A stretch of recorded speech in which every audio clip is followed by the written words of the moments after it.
Okay, I can't see anybody kind of joining us at the minute. So what I'll do is I'll start with housekeeping, and then we'll take it from there. So once again, thank you so much everybody for signing up and for joining us on this, what is a sunny afternoon in Manchester actually, which is a rare treat. So I don't know whether it's sunny where you are. So just for some housekeeping announcements, if you like, before we start. There's tech support in the chat if you're having any issues, so please use this function to address if you've got any issues there. The event will be recorded and is going to be made public. So if you're not comfortable and don't wish to be recorded, please turn off your microphone and also your camera.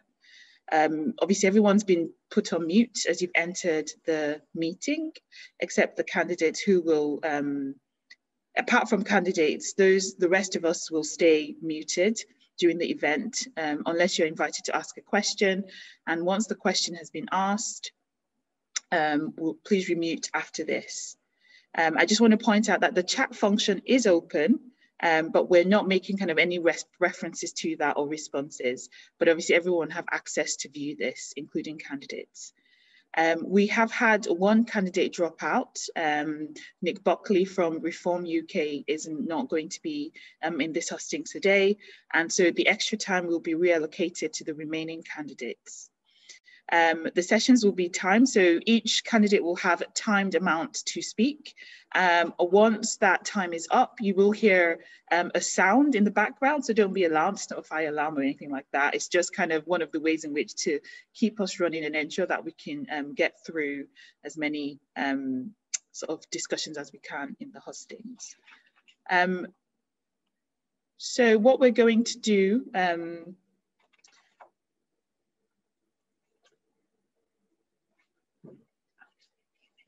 so Andy's going to be a few minutes. Is about 5 minutes from kind of what the messages I'm reading. So it's 5 minutes from kind of joining us. So Alex, I don't know if you want to say something in the meantime.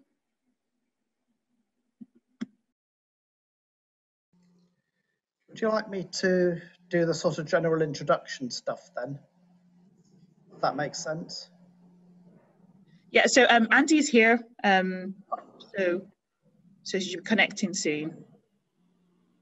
I just realized I didn't actually introduce myself. I'm really bad at this. My name is Dayo, Dr. Dayo Esonu. I work at the University of Manchester and will be chairing the event today. And we'll sort of make sure that everything kind of runs smoothly and we get through the questions that have been asked. So thanks Andy for joining us, and glad that you're here. Sorry for being late, Dayo. Hi everybody. So I think the only thing I'm going to mention, since you weren't here, was we are going to have a warning sound because everyone's going to have 3 minutes each to, at the start and at the end, kind of introduce themselves and kind of summarize at the end based on the conversations that we'll be having. So there will be kind of warning bells, so just be aware of that. You get the opportunity to finish your sentence and then we'll move on to the next part. So we're going to, I'm going to hand over to Alex to set the scene and also to kind of introduce the Greater Manchester VCSE Manifesto. Alex, over to you. Yep, thanks Dayo. Can you hear me okay? Yep, all right. This is our second Greater Manchester mayoral hustings. Seems like about 5 minutes since the first one. And it's an opportunity for, I think, for us as a sector to be able to get our particular causes and interests in front of candidates before they get elected, and bluntly to see what we can make them all promise to do if they are elected on our behalf. I think it's worth remembering that the Mayor of Greater Manchester has, in a sense, two kinds of power. So there are some hard powers that the Mayor actually has physical control over. So things like being the police commissioner, running the fire service, running transport for Greater Manchester, housing action plan, the spatial framework, those kinds of things. There are a lot of other things which remain under the control of local authorities. But there are the mayoral candidates and the mayor himself has a huge amount of what we'd call soft power. And we have found that not just in Greater Manchester, but in the other cities that elect these kinds of mayors, the metro mayors, it is actually possible to exert a great deal of influence on what happens in the place through the mayor's own power to convene people, to persuade people, to get people on board with a particular cause. So we haven't limited our manifesto necessarily to just things that the mayor has hard power over. Now, the VCSE manifesto, which has been sent round and is on our website nice and clear, what that states is we have a particular offer to the city region as a sector. We think we're a very, very important part of what goes on, and particularly in the light of Brexit and a crashed economy and COVID as well. There is more and more need for citizen-led organisations to play their part. We have a lot of strengths, we've got a lot of options. We want a close partnership with the politicians, the elected politicians in the region, and particularly, of course, with the mayor, who heads up the Greater Manchester Combined Authority, which convenes all the 10 local authorities together. The manifesto asks for, in return for our commitment to the vision of the Independent Inequalities Commission, we want quite a number of asks. We've put down 7 particular asks that we want the mayor and colleagues within local authorities to follow. Won't go into the details of that now, it's there for everybody to read.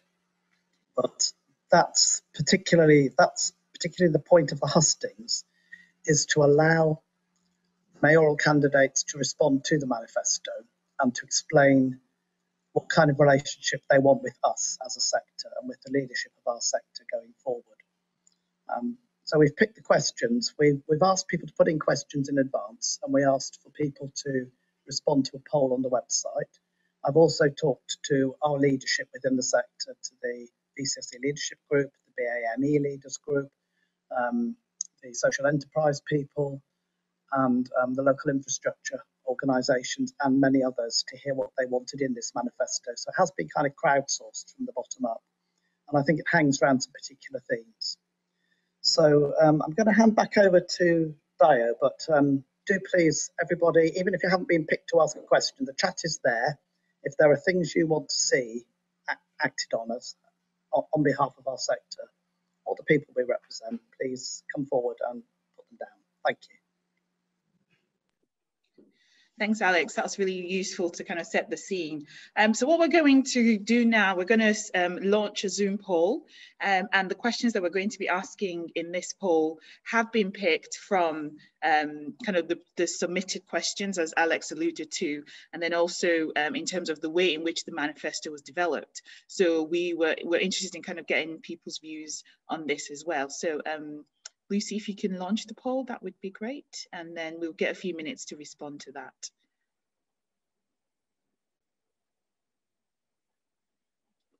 So the first question asks, what do you think is Greater Manchester's biggest issue, not counting COVID-19? So you can select up to 3 answers and then submit that.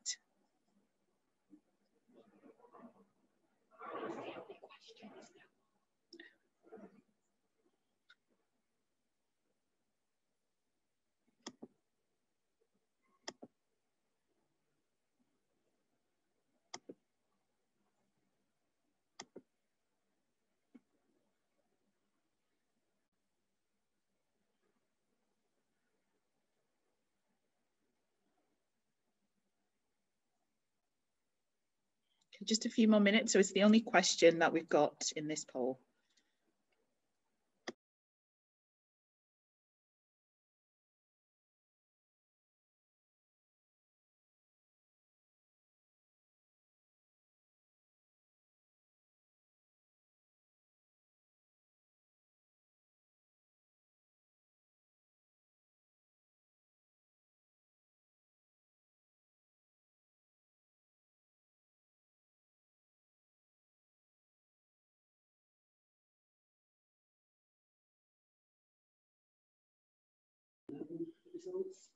Okay, so we're going to end the poll now.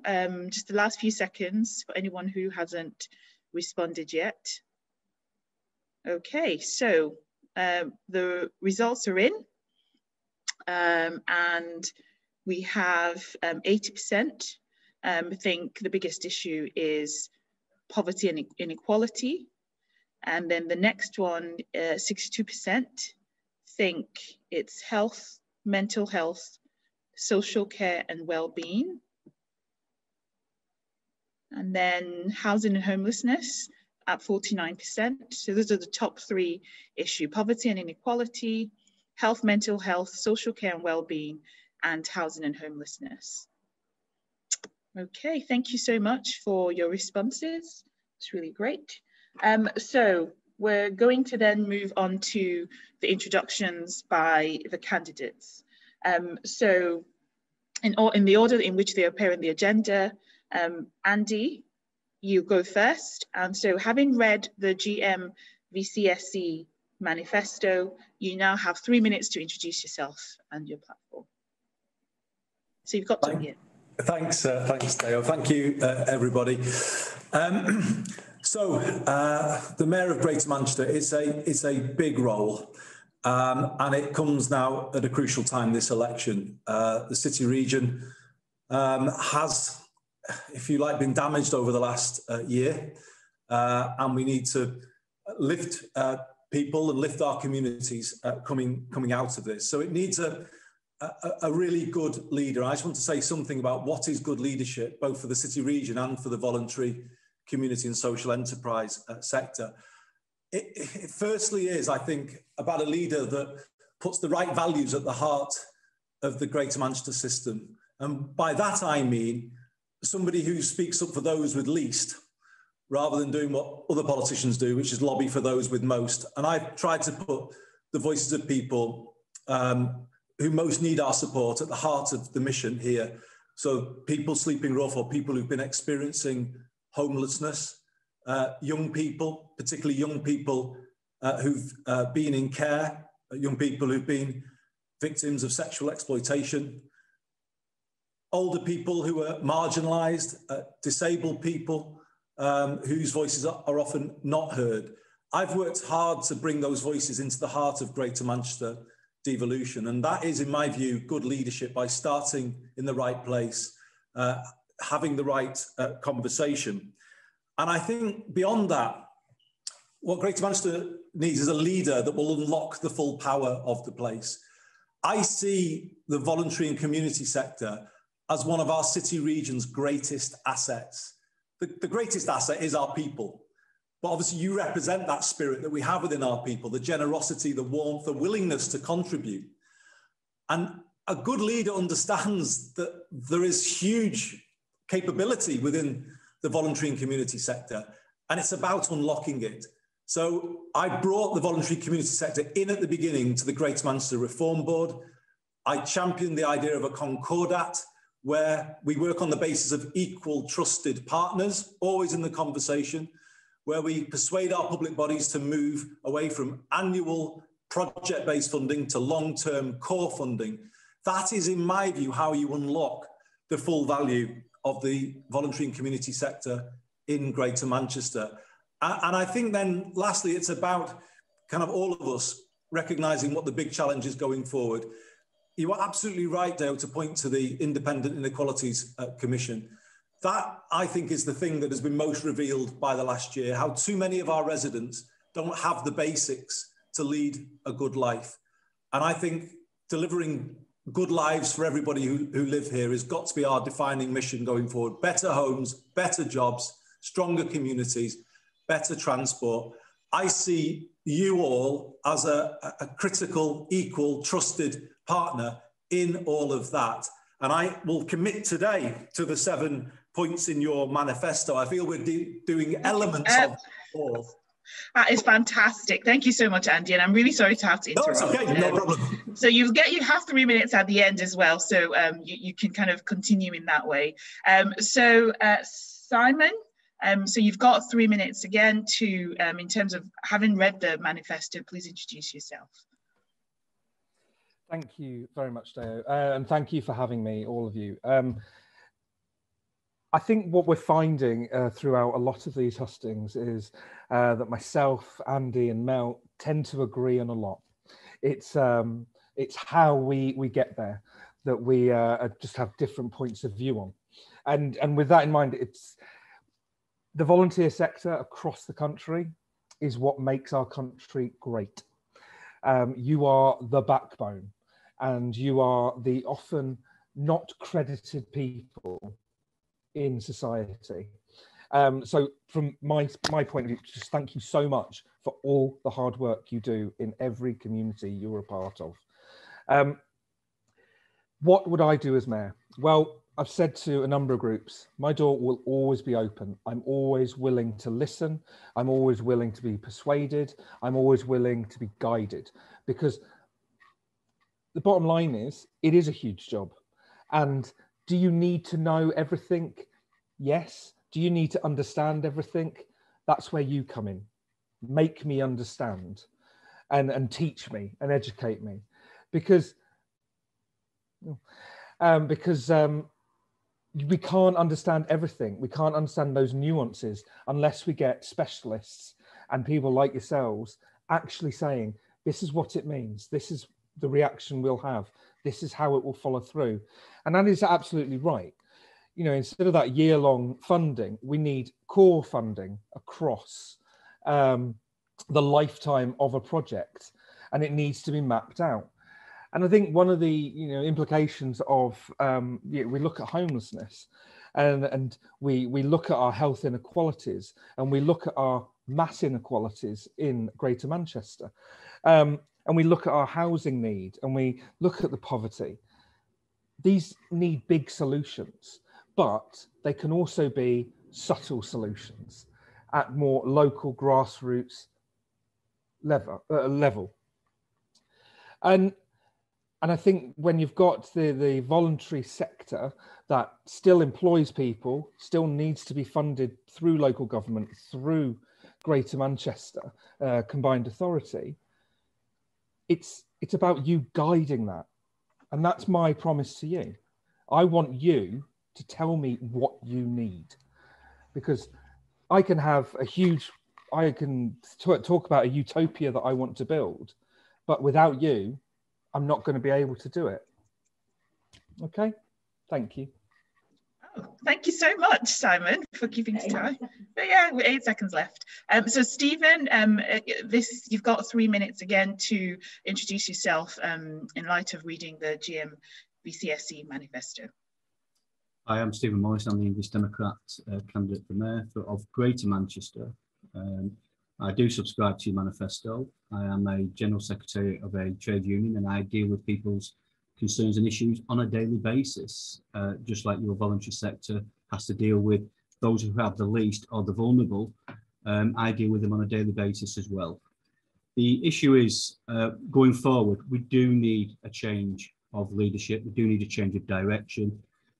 We cannot go on as we have been doing. We do need to involve the voluntary sector. We do need to make sure that they have the funding that they need. The most vulnerable and the exploited in Greater Manchester, they have nowhere to turn. We know full well that under the current leadership, Greater Manchester Police have been put under special measures where 1/5 of the crimes have been not reported, 80,000 crimes not reported. People from the sexual exploitation cases, well, they've started to make headway in the perpetrators of the crime, but where are those who turned a blind eye in authority? Where are their prosecutions? The leadership under Labour and the majority under Andy Burnham's leadership has failed massively. It's failed the vulnerable, it's failed those with the least. And they have nowhere to turn. They have no confidence in the authorities to protect them. They have no confidence in the police. We have to have a change. That change means changing the mayor, who has political authority over the police and over a vast majority of this area. So my engagement would be to make sure that we do work with the police, we do work with the voluntary service, we make the police fit for purpose, that they are the face that people can turn to and know that their issues will be raised, that they will be dealt with, they will be reported, and the perpetrators of those crimes will be brought to justice. and those in authority who've turned a blind eye will be brought to justice. And those in the public sector, you're the eyes and the ears of the people on the ground, right? You're the ones that sometimes the people do not turn to because they don't want to see a uniform, but they will turn to you. But you need to go to somewhere, and I will be that ear that you can come to. I will listen and I will act, because I deal with vulnerable people who have serious concerns on a daily basis myself. So I know the issue, some of the issues you deal with. Mine are mainly to do with employment-related issues where people may be facing the sack or disciplinaries or redundancies. We're getting issues to do with redundancies now as they come forward. But we need to have an organisation that deals with equality. And that means policing without fear or favour. We need to make sure that we have organisations fit for purpose. And under the last 4 years, under this mayoralship, it has failed. And it's not going to get any better as the economy needs to be turned around. People need to be re-engaged. This mayoralty has massively failed. And unless we change the direction with a new mayor, get the police fit for purpose, engage the voluntary sector, really look at dealing with the vulnerable, those with the least, and get them assistance the quickest way we can. And that will have the funding you require. Right, thank you very much, Stephen. Thank you to all the candidates for introducing themselves and speaking to us as the voluntary VCSE sector. What we're going to go into now is the questions, pre-prepared questions. These were submitted to us before, and what we've done is pick up a sample dealing with a range of issues. So we've got the first question from Alison Page from Salford CBS. So if you could unmute yourself to ask your question, and Liz Thompson, please be on standby to ask the second part of the question before the candidates respond. Thanks. Hi, everybody. So my question is one that people have heard me ask many times over the last 10 years or so. And it's really good to hear people are agreeing to sign up to the manifesto. But my question is to those who are standing for election or re-election, what practical actions, and I emphasize the word practical, will you take to ensure that the local voluntary community and social enterprise sectors across Greater Manchester are properly resourced? Thank you. Okay, thank you very much, Alison. Again, the focus is on what the candidates will do. So Liz from Creative Living Centre, could you just ask a question? Yes, good afternoon. So to follow on from that, we're often talked about being essential in the delivery of support and services in Greater Manchester, but we're not yet equal partners. So what do you see as the barriers to us being equal partners, and how would you work to overcome those barriers? Thank you very much, Liz. I think what we'll do is, if the candidates focus on kind of issues and barriers, and then talk about what they will do, the practical actions in which Alison asked. So I'll put it first to Andy, if you want to take that.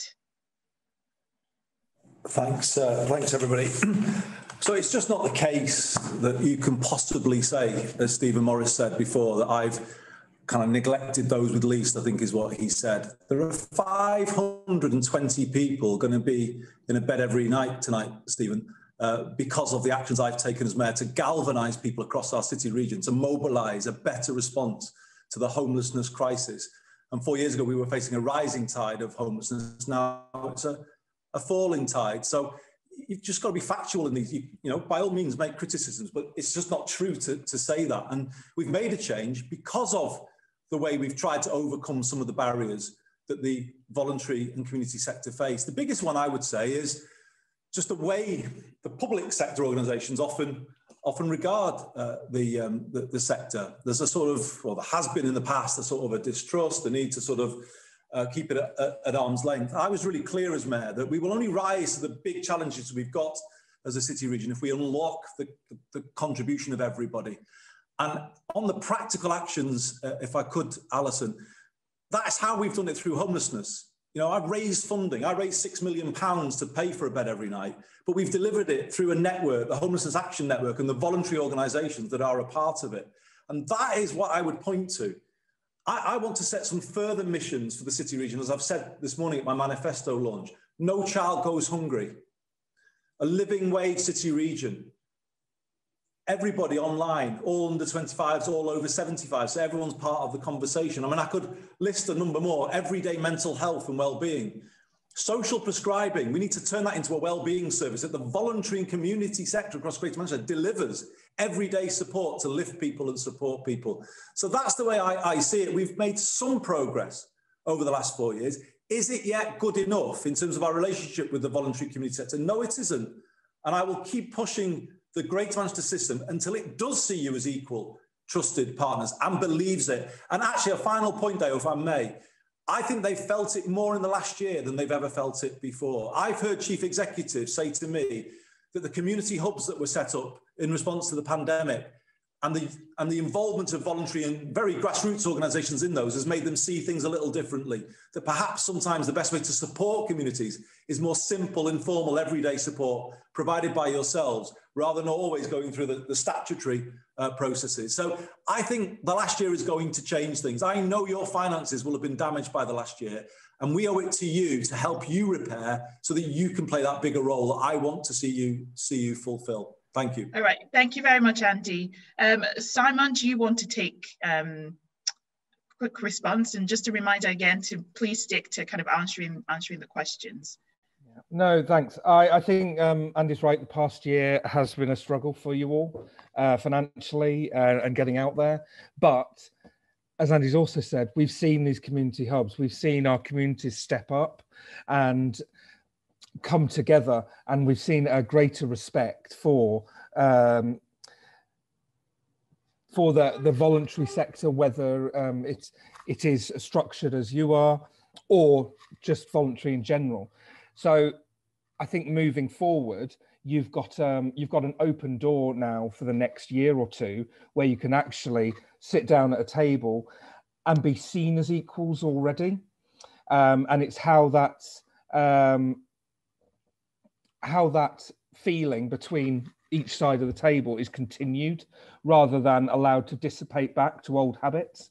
I mean, I obviously worked in the public sector, and Andy's right. There is a distrust. There was that arm's length approach, and there shouldn't have been.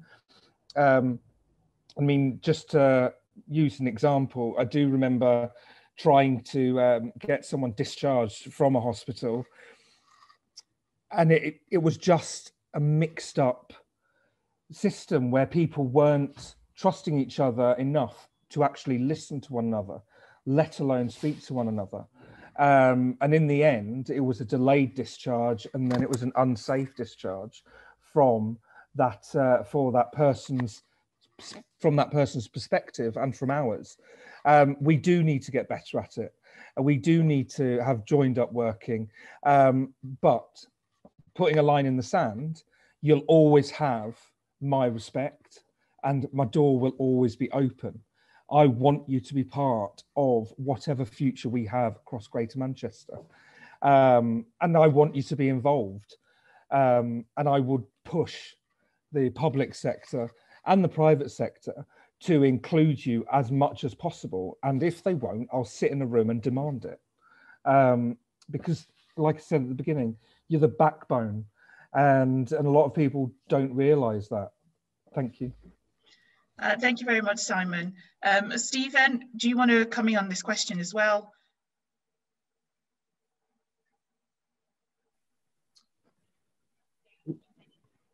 Hi. Definitely we want to get proactive with the voluntary sector. One of the things I've been pushing, because I stood in 2017 and I was pushing for large like warehouse style units where we could gather people and get all the organisations working together. And funnily enough, I saw a programme, I think it was about 3 weeks ago, on the Lou Macari Centre in Stoke, which was like, it was, when I looked at it, it was like everything had been already put in forward in 2017. And we're doing exactly the same again. We need to be proactive. We need to get involved. I can only provide the mayoral's office and the mayoral funding, but it's the organisations on the ground that we're really dependent on, and we've got to engage and get them involved. So I've been campaigning on this since 2017. My priority has always been child poverty and deprivation within Greater Manchester. I've been campaigning on that for nearly 10 years because Manchester has been consistently near the top of child poverty. And it's been run under Labour. Let's get this right. Manchester's been run under Labour for decades, and yet it's been consistently at the top of child poverty. So we need to get a change. We need a change of leadership. We need a change of direction. We need involvement from the Mayor's office and the voluntary sector, or anybody in the voluntary sector, whether you're paid or not. We need engagement of all people. And at the moment, it's just not happening. You know, why are we still, England is one of the richest countries in the world, and yet we have food banks. Right? People going to food banks in this country in the 21st century. It's actually an appalling state. And we need action to get it done, not just talk. Like I say, I've been campaigning on this for a long time. And Andy, you mentioned about 520 people off the street. Getting one off the street is brilliant. 80,000 people having their crimes not reported, most of them violent and abusive crimes. We've got to turn this around. Nitpicking on 520. We've already committed myself to the living wage, a Greater Manchester living wage. I've done that for a few years now, since the 2017 election. I am committed to sorting out the issues affecting our area: child poverty, deprivation, homelessness. I've campaigned on that for a long while. And in the Mayor's office, currently, we've seen items going backwards. We cannot go backwards. We've got to make Greater Manchester a beacon of social care, social responsibility, and show that things can be done differently, but it can only be done differently with a change of mayor, and that means getting rid of Labour and the incumbent. All right, thank you, sir. Thank you very much for Stephen. So I think with the, again, just as a reminder, there will be kind of opportunities to kind of talk a bit more generally, particularly in the summary at the end. But this part of the session really is to specifically answer the questions that have been posed. And I think if we can all just remember that as we go to the rest of the questions. So Joe from 3 Outcomes, you had a question.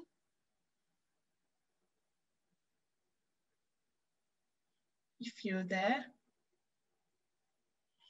Okay, so I've got the question in front of me, so I will read that out on his behalf. So the question is, there is a need to combat racism so that we don't have community damage and hate towards Black, Asian and minority ethnic communities. If elected, how will you support BAME communities?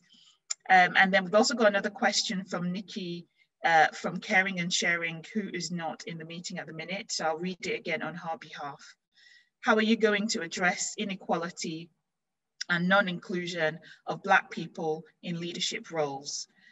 So I'm going to put the questions to the candidates. I'm going to give you each about 2 minutes to talk about it. And please do answer the questions that you've been asked.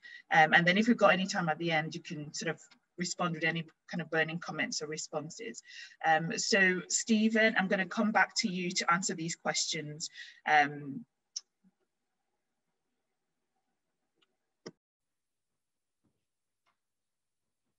Yeah, I'll just go back to what I've already been saying. One of the issues is, and it's something Simon picked up on earlier, we don't know how your organisations operate, and we don't know what they entail.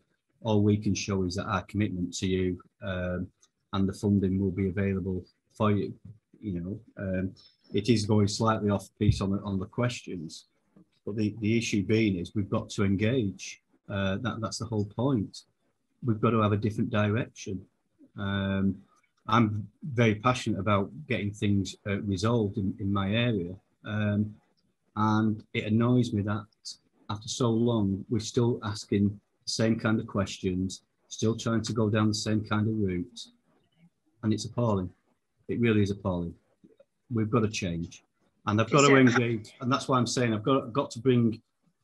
I know it's going off piece on the question on a bit, but some of these things only you guys and your organisations can answer. So as the mayor, my door will be there for a committee for you to come in, put your points. Let's see what funding you need, and let's get it done. Let's just stop talking shop. All right, thank you very much, Stephen. Simon, would you like to answer this question as well, please? These two questions. Yeah, thank you very much. How do we combat racism?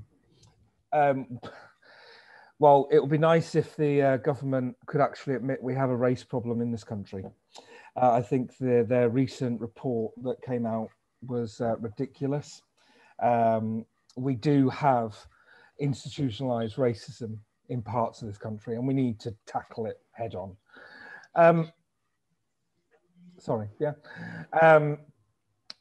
We need a proper education program in our schools. We need voluntary groups and the voluntary sector and the public sector to actually wake up and make a stand and say, we need to educate people again on how and what is acceptable behaviour in society. I said last week, we were at another hustings, and I went, it feels that over the past 20 years, Pandora's box has been rattling, and then it flew open a couple of years ago. And we've seen a rising tide of nationalism, populism, racism, sexism, homophobia, the whole shebang. And we need to tackle it. And we can't do it by just saying, well, this is my idea and this is your idea. We actually all need to just stand up and say, it's wrong, and then step forward together. Okay. Sorry. So I'll give you a few more minutes to answer kind of specifically, how are you going to address that? What actions are you going to take? What strategies will you kind of introduce as well? I think Stephen said we do all have to work together, and that's everyone. And everyone that buys in and says we will support this. Let's stop and stamp out racism. Let's stop other forms of isms across this city region, and let's remember that Greater Manchester is known for its inclusivity and its acceptance. We should be proud of that, and we should be celebrating that much more. And more than ever, I think it just needs to be reawakened in our city region spirit, and that would be my offer to you. Let's do it together, and let's stamp it all out. Thank you. Okay, thanks, Simon. Andy, again, a reminder that the questions are: how will the mayor, if elected, address racism, and also ensure that Black and Asian people are in leadership positions? Thanks, Deo. So I want to agree with what Simon said. I think the commitment here to full equality and the belief in diversity is real. It was Manchester mill workers 160 or so years ago that refused to handle slave pick cotton. They were saying Black Lives Matter all those years ago. And I think it's a real commitment. It's deep in the DNA of the city region. I think it makes it kind of special for that reason. But last year we saw two pandemics come together, COVID and the pandemic of racism that, as Simon was rightly saying, has been growing. And in my view, nationalism is never an answer to anything. We need to respond, recognising our common humanity. And I think we all as a system said, well, have we been paying too much lip service, and do we need more action? So to get to your question, Dio, we kind of felt we did need to do more, to put, as the suffragette said, more deeds, not words. So we accelerated the establishment of a race equality panel for Greater Manchester, and that has now been stood up. It sits alongside our other equality panels. The chair of the panel recently was involved in the appointment of a new chief constable for Greater Manchester. I believe the Race Equality Panel will be able to challenge all aspects of Greater Manchester life. In fact, I've asked them to do that, to make sure we have a different conversation about all of this. We will bring forward a race equality and policing report on a regular basis, and the panel will oversee that. And just on more broadly, BAME communities, again, on this accusation that I've done nothing to help the most vulnerable, I set up the Greater Manchester Mayor's charity, and that charity supports people with no recourse to public funds. If I'd have done nothing, well, we certainly wouldn't be doing that, but we are doing that because we are a city region that will never leave anybody cut adrift. And I'm proud of that. And in terms of what will we do to address the non-inclusion of black people in leadership roles, it's very evident to me, Dio, as I look across the Greater Manchester system, that there is a huge underrepresentation of the black community, not just in politics, but in business, right across the board. So in the manifesto I've published today, there is a commitment to work with Operation Black Vote, Lord Simon Woolley, and establish a leadership and mentoring programme in Greater Manchester to open the door and support people into those leadership roles. And that's a very firm commitment that I'm making today. All right, thank you very much, Andy. We'll move on to the next question. This is a question from David from Coldhurst Parish Church. He has asked, how would you seek to overcome the North-South divide and encourage government and business investment in Greater Manchester, including better investment in welfare provision? So Simon, I will put this to you first. And again, please remember to answer the questions. Okay.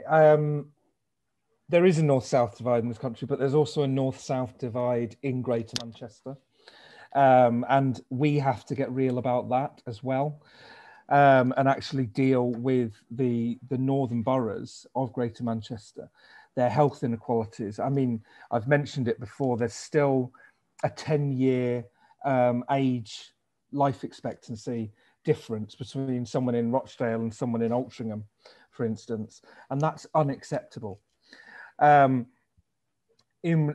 wider terms, I mean, my party has a universal basic income on its policy platform, and I would want to see a universal basic income trial across Greater Manchester as part of that levelling the playing field for some people. I hate the term levelling up, but levelling the playing field for some people and just giving them better chance.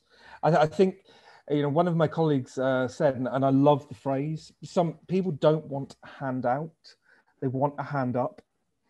They want to be able to do it for themselves, and universal basic income can actually give them that solid base to do it for themselves. And we've seen trials in California and in Finland and in other places around the world, and they're all coming out with what works and what doesn't. But okay. I would want, sorry. No, sorry to interrupt you, Simon, but I think the question was around kind of government and business investment in Greater Manchester. Yeah. So kind of what strategies do you have if you were elected as mayor? Yeah, I think with business, it's keeping them honest, but business will do what business does best. It will create jobs if we make sure our transport system's working properly, make sure our citizens are healthy and able to work, make sure they're educated and trained in new technology and basic skills, you know, and business will do what it does best and create the jobs for those people to fill. So I'm not an overly, let's get involved and tell business exactly what they should be doing, because they're the experts. It's like you're the experts in your fields. You know what you're doing. I don't want to come into one of your organizations and say, you must do this, you must do this. And is that a hands-off approach? In part, yes. But our job is to keep them honest, keep business honest, and to lobby government for this extra funding for new transport, for brownfield cleanup, for universal basic income trial, for a raise in the carers, unpaid carers allowance, you know, things like that. Lobby government for these things to be given to the system as a whole and specifically to Greater Manchester. But yeah. All right, thank you very much, Simon. Andy, questions for you to answer now. I think it starts by calling out the North-South divide. I don't think we're going to get anywhere if they just think they can, you know, pat us on the head and ignore us. I think you'd be hard pressed to say that the north of England has a less powerful voice today than it had 4 years ago. I think it's got louder. I think myself, working with Steve Rotherham, with Dan Jarvis and others, we've given the north a stronger voice. And we've directly expose the north-south divide, particularly on transport, when the timetable chaos hit the northern rail network. We made sure that that got to the top of the news agenda, not ignored like it would have been in the past. I've called out the injustice of why a single bus fare here costs so much more than it does in London. That is evidence of the north-south divide. Why is it the case that in areas where poverty is highest and car ownership lowest, that people have to pay much more for public transport? That is the north-south divide. And I think what we're using devolution to do is to call it out more directly and then turn it back to the government who say they're committed to levelling up. We'll say, well, there you are, there's the evidence. Work with us to do something about it. And I'm really clear about this. I'm not playing party politics in this role. If the government does something right, I will say so, and I have done. But where they don't, I will call them out in the strongest possible terms. And I think that's what you need in a mayor, somebody who will work in that kind of way and not be just sort of pushed aside if things aren't right. If they try again to give low-paid staff in Greater Manchester 2/3 of their wages when they tried to lock us down, I will call that out again as well, because I'm not in this job to allow anybody here to be treated as a second-class citizen, as this government and other governments have tried to do over decades. What I will do is work in partnership with them if they are truly committed to levelling up. So, for instance, I've said it today, if they will back us to build a London-style public transport system here over the next few years, absolutely, I will work constructively in partnership with them. We're going to do it anyway, but we could do it faster and better if the government back us. And to answer the question, what will we do? Sorry, Andy, I'm going to have to interrupt you. I'm so sorry. We're going to give Stephen last minute to answer, and then we'll come back if you've got any other comments on this. So please do keep that comment in mind, and we'll come back to this at the end as well. So Stephen, just to round up kind of this question, just give us kind of a short, brief answer on what would you do in particular to bring in investment? Well, first of all, when I saw this question, I had to ask the question, which north-south divide is he talking about? Because we seem to be focused on London and the north of England. Let's get it right. The north and northeast are the second and third highest funded in England besides London. All other regions are lower. Scotland is higher than us. They get, 17% above average funding. Wales gets 10%. They're just on the borders of us. So when you talk about north-south divide and equal funding, our party's been campaigning about this since its inception. We want equal funding. So if Greater Manchester had equal funding per person to Scotland, we'd have 3.8 billion a year, each and every year. But this north-south divide, the other parties don't want to talk about the north-south divide between the east and west, so England and Wales, or England and Scotland. They relate between the northwest and London. All other areas outside of Greater London are actually less funded than the northwest and Greater Manchester and the northeast. So it comes down to how that funding is used. So when we talk about north-south divide, let's get equal funding to Scotland. We would have 3.8 billion extra. That is a massive amount of funding. We could do an awful lot in this area. And we have been campaigning for equal funding and equality with the other nations within the UK since our inception. The other parties haven't. They don't want to talk about why the UK government gives Scotland and Wales more money than they do in England. And our services are suffering, and we need to address that. And that has been our campaign, and we will continue to campaign on that where the other parties have failed. Right. Thanks, Stephen. I'm going to go on to the next question, and this is a question on homelessness. Keely from the Brick Homeless Project, could you ask a question, please? Hi, everybody. So I'm quite passionate about encouraging people from marginalised communities to get involved in politics. So my question's around that. So as a homeless charity, we work with people to develop positive community connections and peer networks. We believe in the power of participation. How will you work with our sector to help engage people across all of GM to empower them so that they believe that their voice is listened to? Okay, so Andy, I'm going to put this question to you. Oh, it's a really good question. So this morning I was with a young person called Olivia Clark, who's involved with Reclaim, the charity that supports young people. And she was recalling how she she demanded of me better support for young people with the cost of transport at the first mayoral election 4 years ago.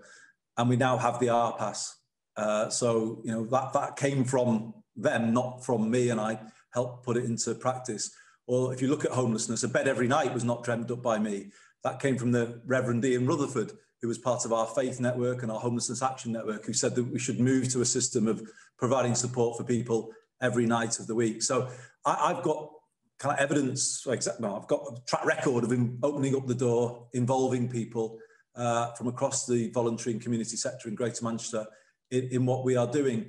What I will do going forward, Keely, if I could just make this point, I want to take the model that we've established with homelessness and the Homelessness Action Network, which is a very inclusive process, and I want to apply it to a range of other missions that we will set ourselves as a city region. So no child goes hungry. We've started to develop a Greater Manchester response on that, but I think we could build a much more sophisticated infrastructure on it. I've said today that I want all under 25s, all over 75s, all disabled people online. If people aren't online now, they're not in the conversation, they're not in the room, they're missing out on opportunities, missing out on services. Again, let's create a network of organisations that are working to that end, involving them in policy, helping them shape what's happening. So that's, for me, Greater Manchester devolution at its best. The power we've taken out of Westminster, we then open up for it to be used by everybody. And that's what I'm committed to doing and building if I am re-elected for a second term.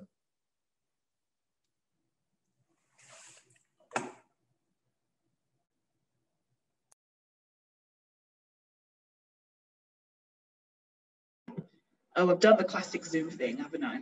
And just forgotten to unmute myself.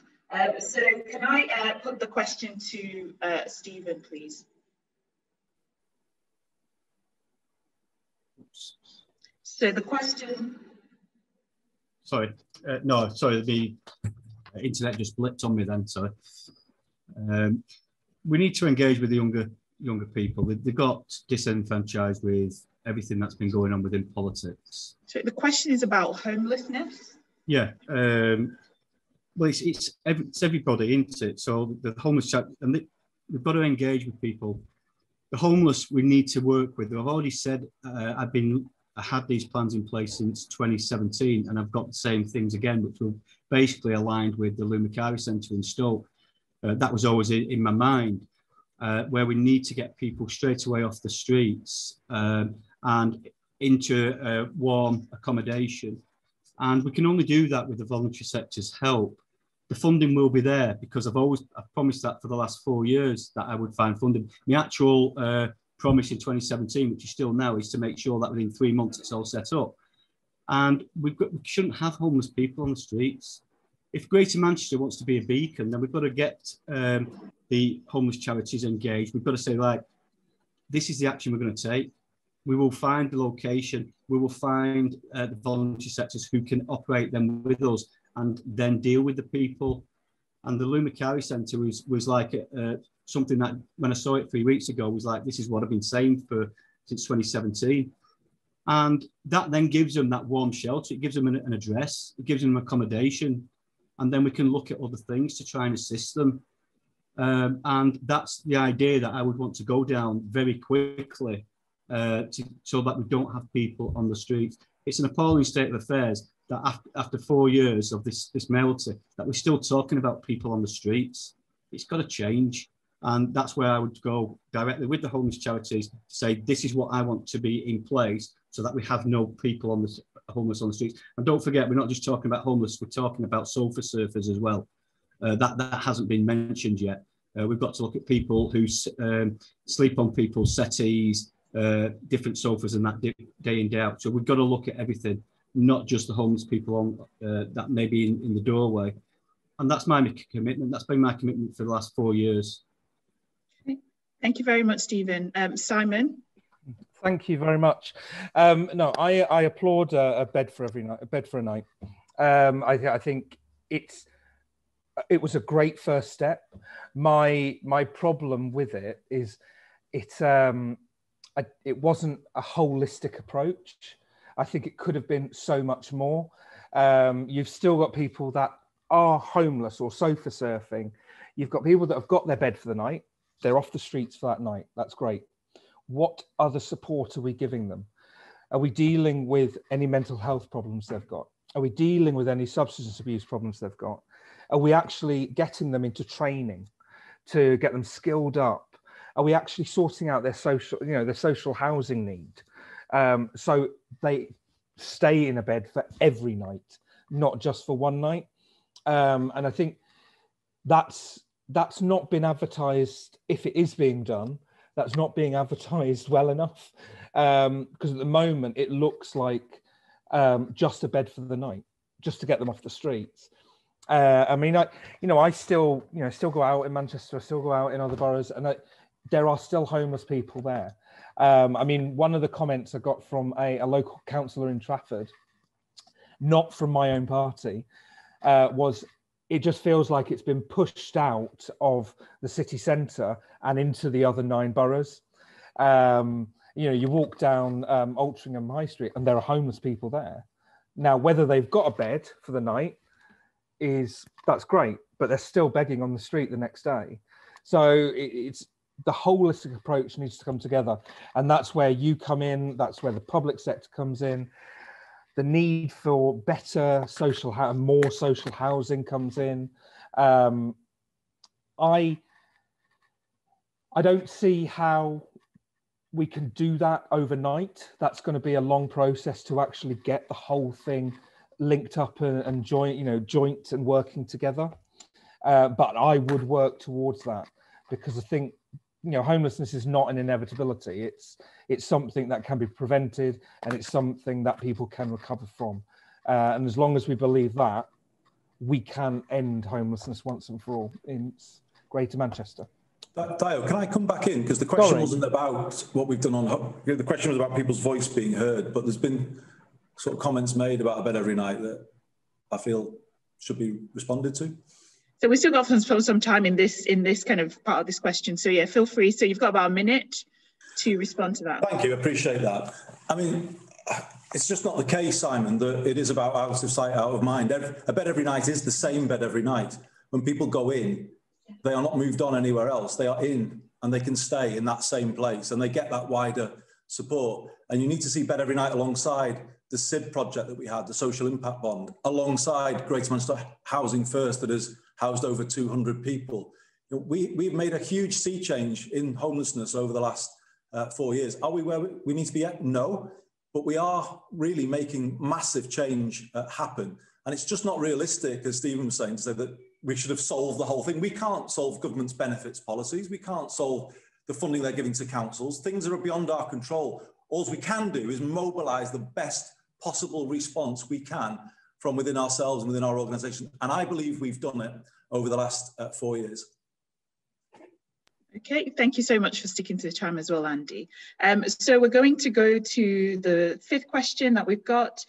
So this is from Paula at Fikawele Caribbean and African Mental Health Unit.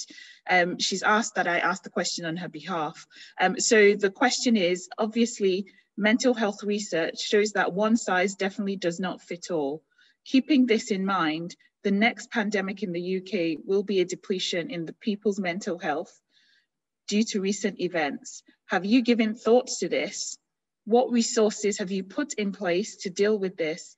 And lastly, how will your input be measured and disseminated to the wider public?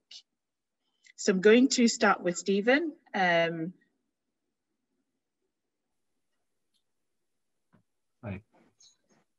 Obviously, I deal with mental health issues with a lot of employees on a daily basis. But what I have taken action on is actually take the advice now of a psychotherapist who deals with mental health issues.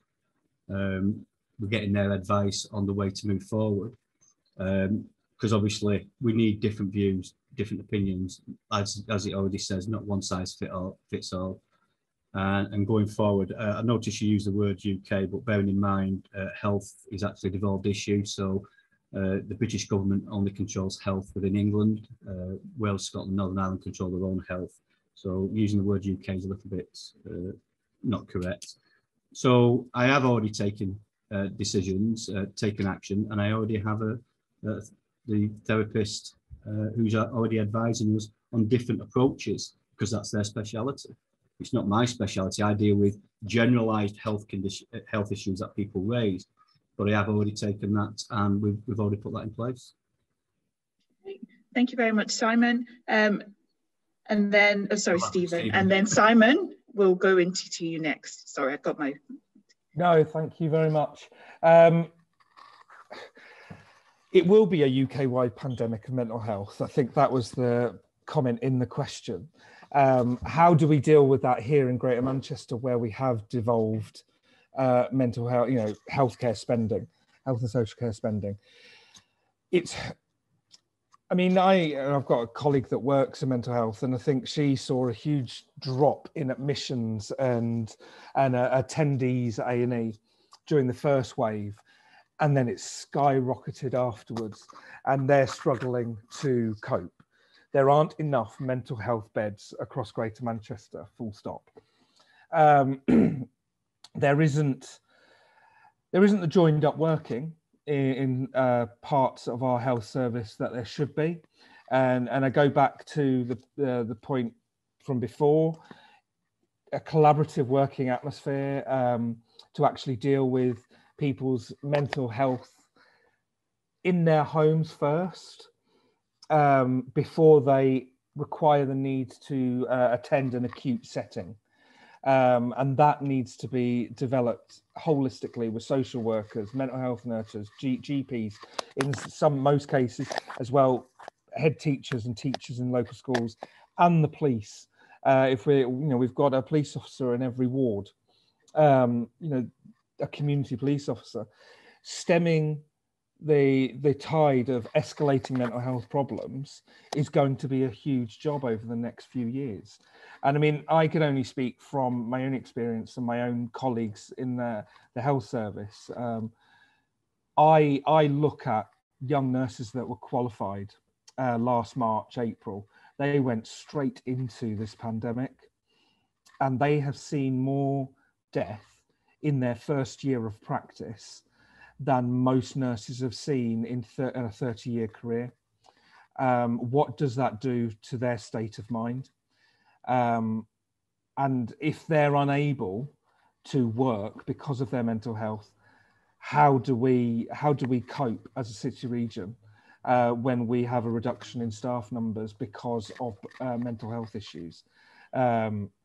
It's a huge problem. And we can't brush it aside. We need to face up to it over the next year, 2 years, of how we recover holistically as a city region in terms of mental health. Okay, thank you very much, Simon. Andy? So you've got about 3 minutes. Okay, I said in 2017 that we would make children and adolescent mental health a higher priority, and we did. So there was about £100 million uplift put into CAMS services in 2017. And it didn't just pay for, let's say, statutory services. We introduced a new pilot scheme called Mentally Healthy Schools that was delivered by colleagues, or partly delivered by colleagues in the voluntary sector. And we've gone a bit of a journey really over the last few years, recognising that mental health needs to kind of rise right up to the top of the agenda. And actually that's what the Independent Inequality Commission said, that well-being needs to be at the heart of the Greater Manchester mission. Our residents' mental health needs to be an everyday concern.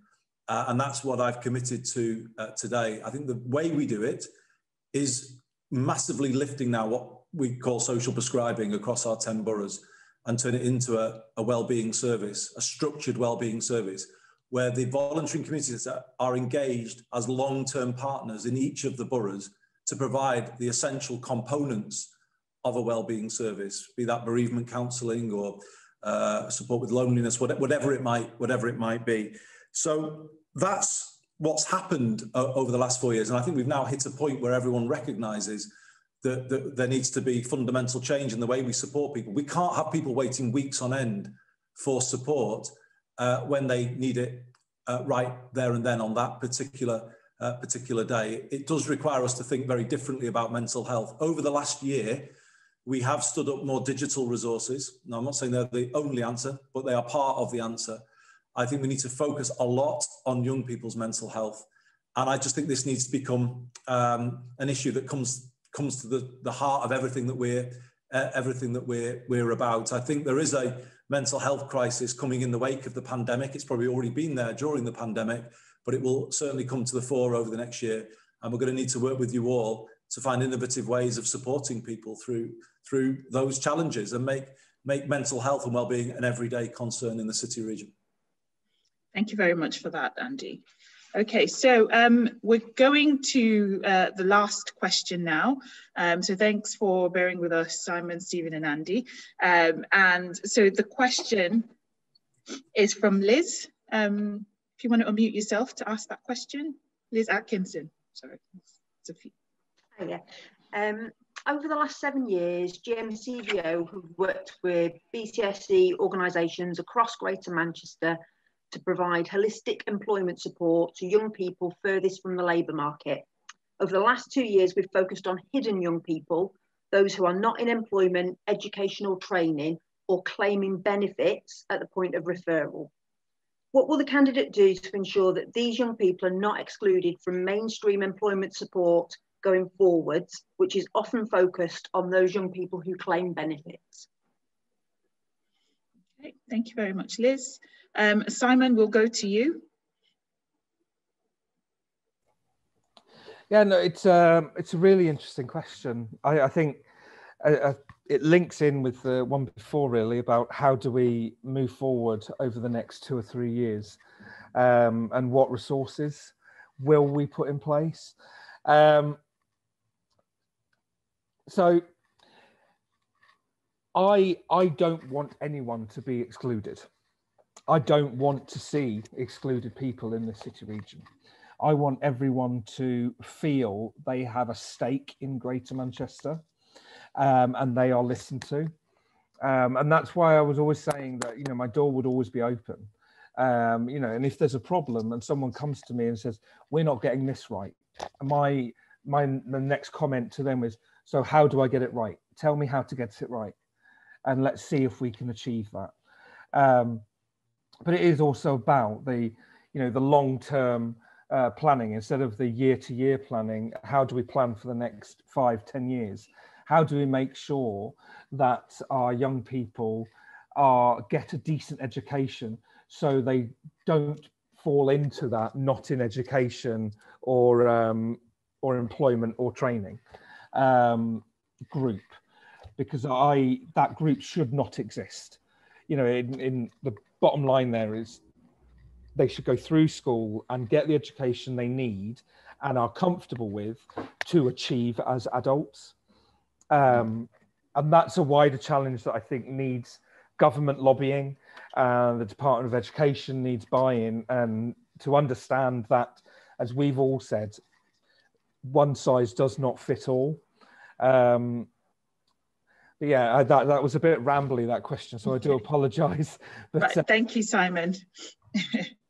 So Andy, if you can answer that question as well. Yeah, thanks for the question. I think it's a reference to the Future Workforce Fund, the money that we got from the government to work with the Prince's Trust and others across Greater Manchester to focus on this group that are, as you say, often hidden. And I think it's been an amazing experience understanding more about this group. In terms of what are we doing then in response to it, I think you've got to recognise that young people who've got the biggest challenges in life have often got the least support to call on. And I'm very focused on young people who've been in local authority care, who will form a large part of this cohort. It's why I've introduced the concept of a young person, care leavers guarantee. And I've committed to it today in the manifesto. I've said that they'll get the R pass, the free bus pass, until the age of 21. We're working on free prescriptions for them, housing preference for them. That I think is part of it, having a structured offer for those who are most at risk. We have also brought in a young person's homelessness prevention pilot, Pathfinder, which again is focusing on this this group that are often hidden. How do we get them more mainstream employment support? Well, I've brought through something called GMAX, the Greater Manchester Apprenticeships and Career Service. It's meant to be the UCAS style system for work-related opportunity in Greater Manchester. And what I've said is the groups that I've just mentioned should have priority access to the opportunities on GMAX. So that, I think, answers the question about mainstream employment support. I just think to say more broadly, I took a big decision as mayor. I know I've been criticised today for not doing everything and not solving the world, but I didn't have a budget to do everything when I came in. I found a budget, or I made a budget to give young people, 16 to 18-year-olds in Greater Manchester, free bus travel linked to free opportunities called the R-Pass. Why? Because I think the education maintenance allowance, when it was cut by the coalition government, was one of the cruelest cuts of all, because that was a lifeline back then for those teenagers in Greater Manchester who don't have parents that they can call back on. And I'm really proud of the R-Pass that we've brought it through. It's a little piece of plastic in the bags and the pockets of 70,000 young people in Greater Manchester. And it is a message to them that we are going to help them get on in life and find an opportunity. It didn't exist before I was in this role. It does exist today, and it's changing lives of young people in Greater Manchester today. I'm proud to point to that as evidence of the difference that we have made in the last 4 years, changing lives of young people in Greater Manchester. There's more we can do. Diane Madal has advised us on a young person's guarantee, and we've committed to implementing what she is saying. But we are connecting young people to employment opportunity, employment support, and we're going to build on that work in the next 4 years. Thank you very much, Andy. Stephen? Yeah, first thing is, this is not an area that I am familiar with. So the first thing is that I would have a meeting with the organisation to find out the 3 points that I would need to know. What do I need to do immediately for them? What the medium term is and what's the long term goal? And we will then work forward. Because as much as the incumbent keeps going on about what's been done, there is obviously still issues. There's problems. They need resolving. We can't keep going around in circles. So let's start from scratch. Let's get the voluntary sectors into the meeting. Tell us your 3 points, the immediate action, medium-term action, long-term action, and let's get working on it again. We cannot keep going around in circles every 4 years talking about these kind of issues. They need to be resolved. You know, there is a problem with engaging with young people, but that stems from an awful lot of issues. And it cannot just be centralised on one. Are the issues to do with authority? Are the issues to do with the police? As we know, there's a massive issues with the police. Is the issues to do with the other authorities that they're engaging with? Don't forget, victims of sexual abuse turn to local authority services and was neglected. You know, so we can't. Where are they going to turn? Are they turning to the voluntary sector? So we've got to start from scratch, right? I don't know the answers to this one, other than I will have a meeting with the organisations and tell me your 3 points that I've already asked. Short term, immediate action, medium term, long term, and let's get it changed. Not going round in circles. And you'll only go round in circles if you keep voting for the same people every time. You'll get the same response, and that's where in another 4 years we'll end up talking about exactly the same points. We can't keep going on. All right, thank you very much, Stephen. So we've come to the end of the questions bit of the panel. But what's going to happen now is we're going to give the floor, so to speak, the virtual floor to the different candidates, where they get to respond to some of the questions. And if you've looked at the chat during the time, unfortunately I've not been able to kind of engage with that, but if you have looked at some of the comments coming in the chats, this is kind of your opportunity to respond to that as well. So the order that this will happen will be Stephen first, Simon, and then we'll round off with Andy. So Stephen, back over to you again. We've had decades of Labour within Greater Manchester. We've had decades of Labour controlling Council of Manchester.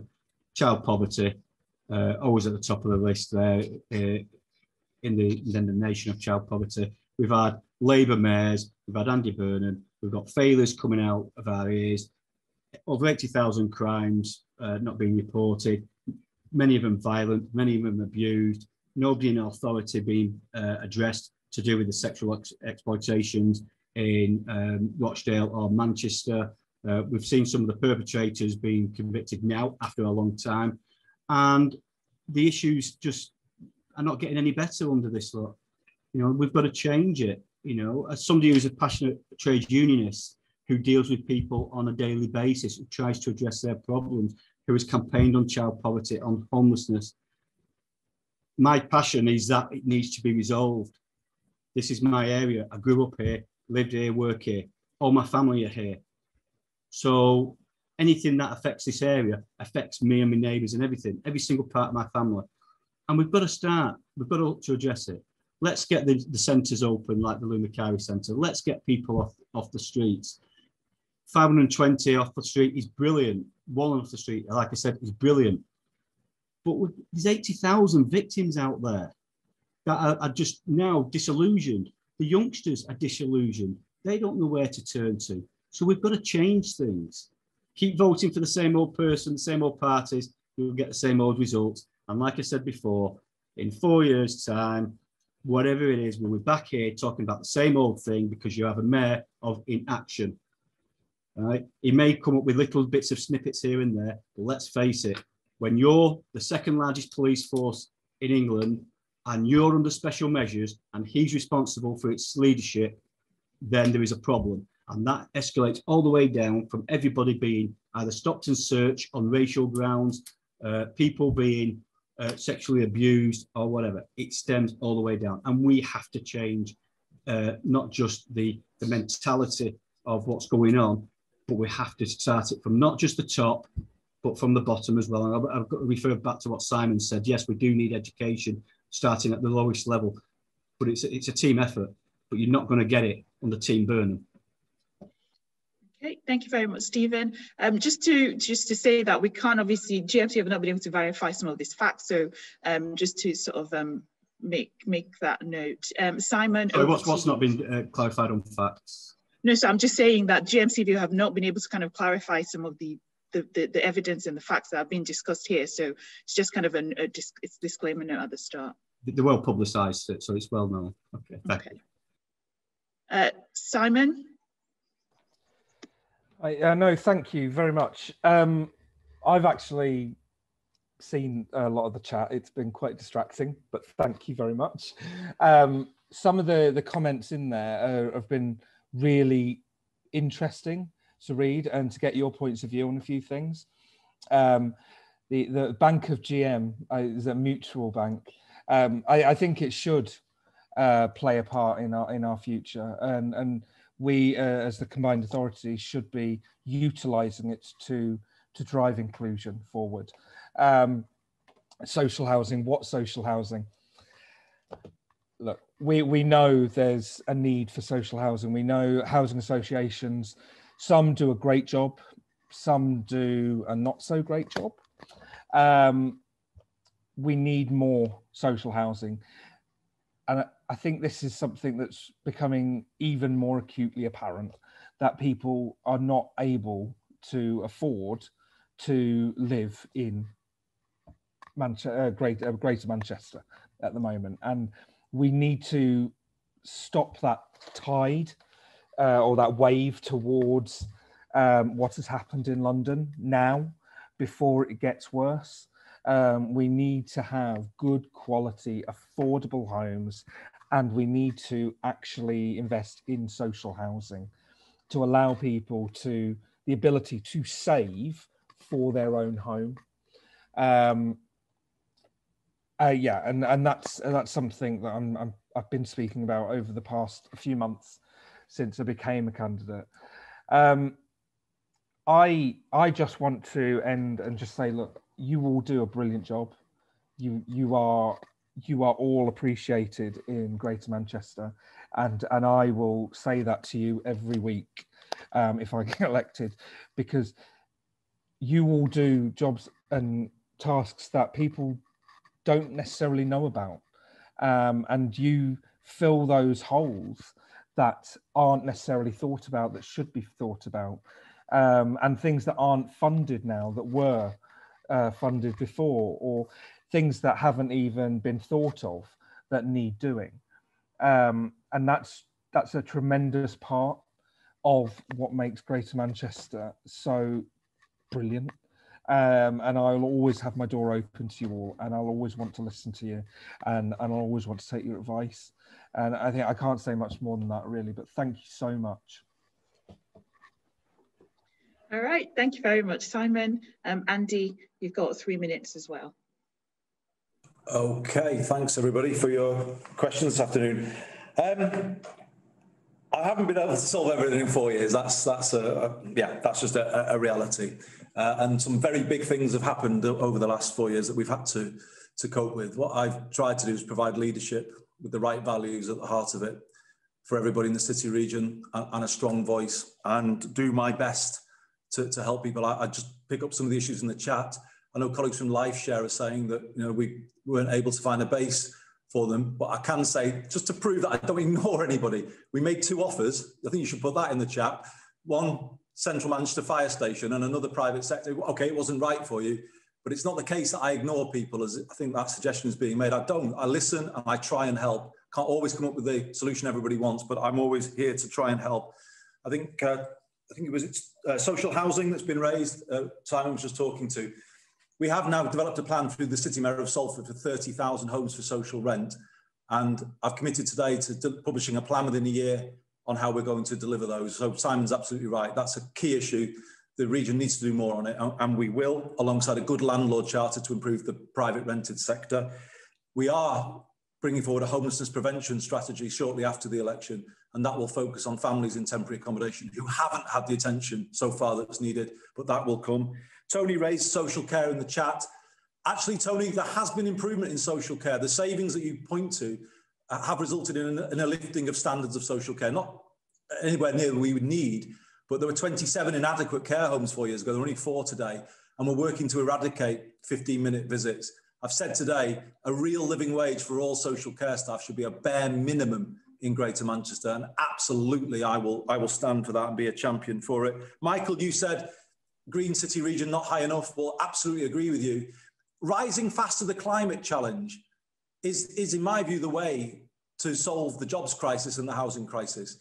If we start retrofitting people's homes, we'll make them cheaper for people to run. We'll deliver cheaper public transport. So I'm absolutely clear on this. Climate justice is the same as social justice. We need to bring these two things together. 2038, going faster towards it, is a plan to deliver better homes, better jobs, better transport, better health, better lives for the people of Greater Manchester. And that needs to be a binding thread through everything that we do. I'll just finish by echoing Simon. Thank you for everything that you've done, for being such great partners over the last 4 years. If you re-elect me, I will continue to work in the same way, but just raise the level of our ambition and involve you more in these city region missions that we need to bring forward. And on the facts, Stephen, there aren't 80,000 individual victims. That was a projection that the HMIC made on the basis of a snapshot that they did. So, you do have to get your facts right in meetings like this. Greater Manchester Police were massively weakened by cuts. They were then hit by all of the pressures that came in 2017. We've all just got a responsibility to face up to it, repair the damage, support our police force. To Why didn't you face up to it? Why didn't you face up to it rather than just putting the... That is what, excuse me, that is what is happening. And to claim that I ignored child sexual exploitation, I commissioned an independent review into it 2 weeks within office. GMP has established a force-wide CSE unit as a response. There are arrests being made. You have to have evidence to make some of the claims that you've made today. Thank you very much, everybody, for listening.